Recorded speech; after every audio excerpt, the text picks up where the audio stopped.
উনুন test of Bengal, সহজে রান্না শেখার ঠিকানা। আপনাদের সাথে আমি পায়েল সরকার। আজ আপনাদের আমি রান্না করে দেখাচ্ছি কুলেখাড়া শাক দিয়ে চারাপোনা মাছের পাতলা ঝোল। আমরা সবাই জানি যে রক্তাল্পতা কিংবা অ্যানিমিয়ার সমস্যা হলে চিকিৎসকরাও কিন্তু কুলেখাড়া শাক খাওয়ার পরামর্শ দিয়ে থাকেন। আবার অনেকে সরাসরি শাক খেতে পছন্দ করেন না, বিশেষ করে বাচ্চাদের শাক খাওয়ানো খুব মুশকিল হয়ে যায়। তাই আমি এইভাবে শাক রান্না করার চেষ্টা করছি। নিয়েছি তাজা চারাপোনা মাছ, আর তার সাথেই আমি দিয়ে দেব কুলেখাড়া শাক। এই চারাপোনা মাছগুলো যেমন তাজা, তেমনি কিন্তু কুলেখাড়া শাকটাও তাজা, কারণ আমাদের বাড়িতে এই শাক হয়েছে এবং সেই শাকটাই আমি আজ রান্না করছি। এইভাবে শাকগুলো আমি নিচ্ছি আর জলে ধুয়ে নিচ্ছি রান্নার জন্য। তবে যে কাণ্ডটা আমি ফেলে দিলাম, সেই কাণ্ডটাও কিন্তু খাওয়া যায়। সরাসরিও অনেকে এই পাতা বা কাণ্ড রস করে খেয়ে থাকেন, তবে সেক্ষেত্রে একটু তেতো লাগতে পারে। কুলেখাড়া শাক কেবল শরীরের রক্তের অভাব মেটাতে সাহায্য করে না, তার সাথে সাথে একগুচ্ছ রোগের মোকাবিলা করতেও সাহায্য করে থাকে।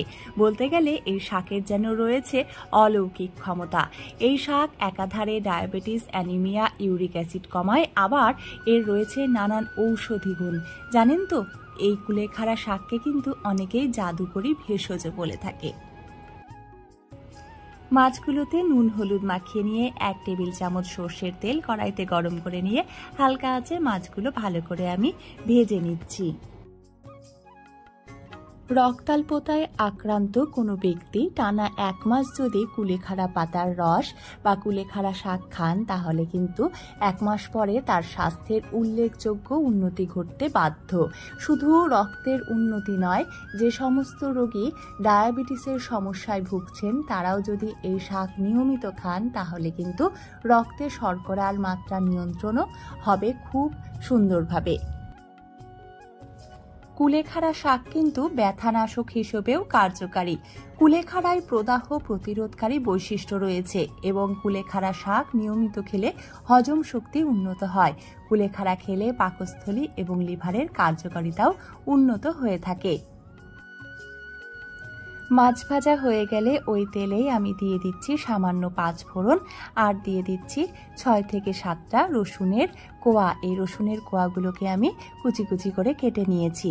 আর তার সাথে দিয়ে দিচ্ছি একটা আলু। এই আলুগুলোও আমি পাতলা করে কেটে নিয়েছি। এবারে লবণ দিয়ে ভালো করে এগুলো ভেজে নিচ্ছি। তারপর দিয়ে দিচ্ছি 2 বা 3টে চিড়ে রাখা কাঁচা লঙ্কা।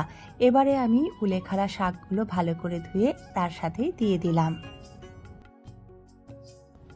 এই রান্নায় আজ আমি অন্য কোনো মশলার ব্যবহার করব না। এবারে শুধু গ্রেভির জন্য দিয়ে দেব অল্প একটু হলুদ আর পরিমাণ মতন জল। তারপরে অল্প আঁচে ঢাকা দিয়ে আমি আলু আর শাক খুব ভালো করে সেদ্ধ করে নেব।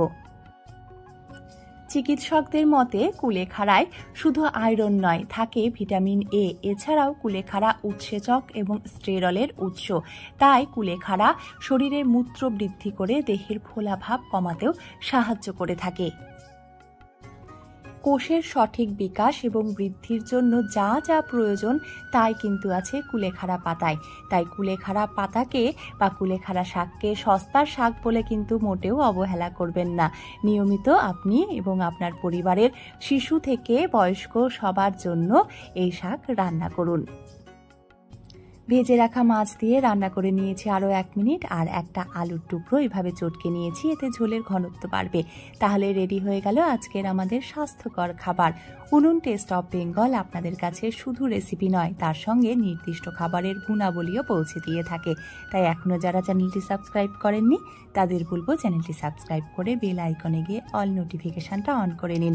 আর যদি আপনি কোনো শারীরিক সমস্যা অনুভব করেন, তাহলে নির্দিষ্টভাবে কোনো খাবারের উপর নির্ভরশীল না হয়ে চিকিৎসকের পরামর্শ অবশ্যই নিন। ধন্যবাদ।